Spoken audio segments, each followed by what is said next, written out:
So ಯಾವುದೇ ಒಂದು relationship ಆಗಿರ್ಬೋದು, ಆ ರಿಲೇಷನ್ಶಿಪ್ ಸ್ಟ್ರಾಂಗ್ ಆಗಿರ್ಬೇಕಂದ್ರೆ ನಾವು ಏನೆಲ್ಲ ಹೆಂಗಿರಬೇಕು, ಏನೇನು ರೂಲ್ಸ್ ಫಾಲೋ ಮಾಡಬೇಕು ಒಂದು ರಿಲೇಷನ್ಶಿಪ್ ಸ್ಟ್ರಾಂಗ್ ಆಗಿರ್ಬೇಕಂದ್ರೆ. ಸೊ ಒಂದೇದು ಟ್ರಸ್ಟ್ ಈಚ್ ಅದರ್. ಸೊ ಯಾವಾಗಲೂ ನಾವು ಒಬ್ರನ್ನೊಬ್ರನ್ನ ನಂಬಬೇಕು ಯಾವಾಗಲೂ. Okay, next be honest. ಯಾವಾಗಲೂ ಒಬ್ರಿಗೊಬ್ರು ಒಳ್ಳೆಯದನ್ನು ಸಜೆಸ್ಟ್ ಮಾಡಬೇಕು. ಸಜೆಷನ್ ರಾಂಗ್ ಆಗಿ ಕೊಡಬಾರ್ದು, ತಪ್ಪಿದ್ದಾಗ ತಪ್ಪು ಅಂತ ಹೇಳಬೇಕು. Next help each other.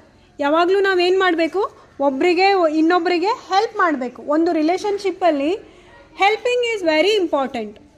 Okay, share joy and sorrow. ನಿಮ್ಮ ಖುಷಿ ಮತ್ತು ದುಃಖಗಳನ್ನು ನೀವೇನು ಮಾಡ್ಕೋಬೇಕು, ಹಂಚ್ಕೋಬೇಕು. ಒಬ್ಬರ ಹತ್ರ ಇನ್ನೊಬ್ಬರ ಹತ್ರ ಶೇರ್ ಮಾಡ್ಕೋಬೇಕು. Main thing respect each other. So ಅವ್ರಿಗೆ ಏನು ಇಷ್ಟ ಅದನ್ನು ಮಾಡಕ್ಕೆ ಬಿಡಬೇಕು. ಹಾಗಂತ ರಾಂಗ್ ಇಷ್ಟ, ಒಂದು ಕೆಟ್ಟ ಅಭ್ಯಾಸ ಅವ್ರಿಗೆ ಇಷ್ಟ ಇದ್ದರೆ ಅದನ್ನು ಮಾಡೋಕ್ಕೆ ಬಿಡಬಾರ್ದು. ಅವ್ರಿಗೆ ಅದರಿಂದ ಹೊರಗೆ ಕರ್ಕೊಂಡು ಬರಬೇಕು, ಹೇಳಬೇಕು, ತಿಳಿಸಿ ಹೇಳಬೇಕು, ಅದು ರಾಂಗ್, ಅದರಿಂದ ಹೊರಗೆ ಬಾ ಅಂತ ಹೇಳಬೇಕು, ನಿಲ್ಲಿಸ್ಬೇಕು. ಇವು 5 ಥಿಂಗ್ಸ್ ಮೇಯ್ನಾಗಿ ನೀವು ಫಾಲೋ ಮಾಡಿದರೆ ಆ ಒಂದು ರಿಲೇಷನ್ಶಿಪ್ ಹೆಂಗಿರುತ್ತೆ, ಸ್ಟ್ರಾಂಗ್ ಆಗಿರುತ್ತೆ. ಯಾರು ಬಂದು ಏನೇ ಹೇಳಿದರೂ ಆ ರಿಲೇಷನ್ಶಿಪ್ಪು ಬ್ರೇಕ್ ಆಗಲ್ಲ. ಓಕೆ.